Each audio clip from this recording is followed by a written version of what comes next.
Hi everyone, this is Keith Stone. I'm here with Gregory Nagy to talk about Hour 13, Text K, and let's talk about Text L. Let's talk about them both together. Oh, thank you, Keith. I'd so much like to do that because even though my write-up has K and L in the order that you see before you, in a live conversation like this, it's better to start with the easier one, which is L.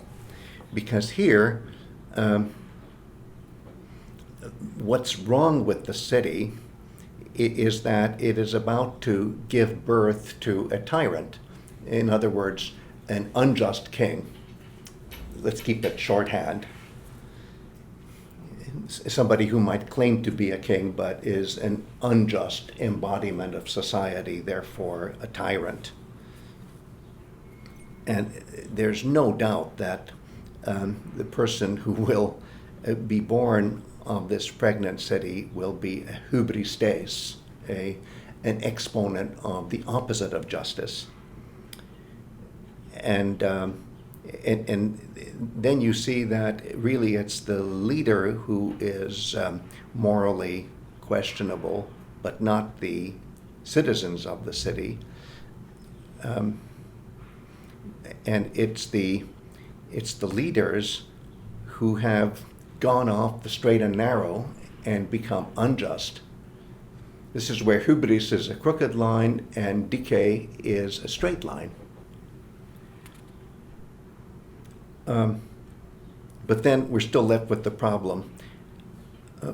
In ordinary situations, dikē, justice, stands for fertility, and hubris, injustice, stands for sterility.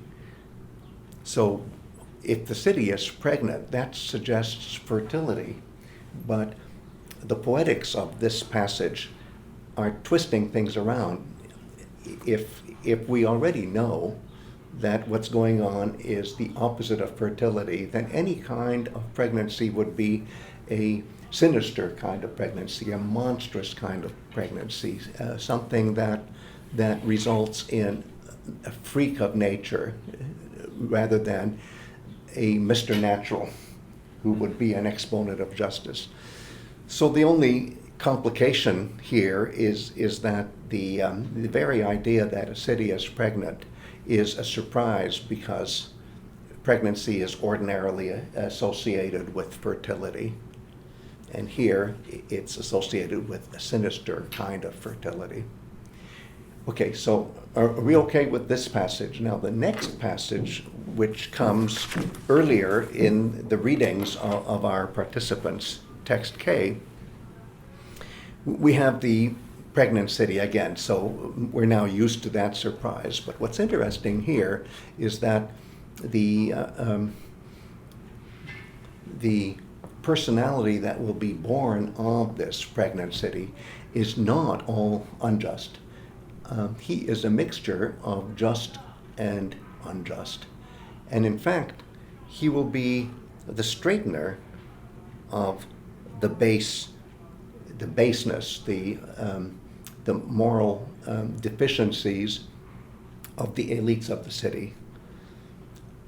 So in both cases, in both L and K, the elites are debased, they're decadent,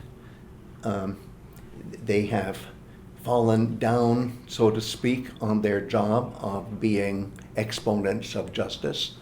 The ordinary citizens are okay in both L and K, but the elites are not.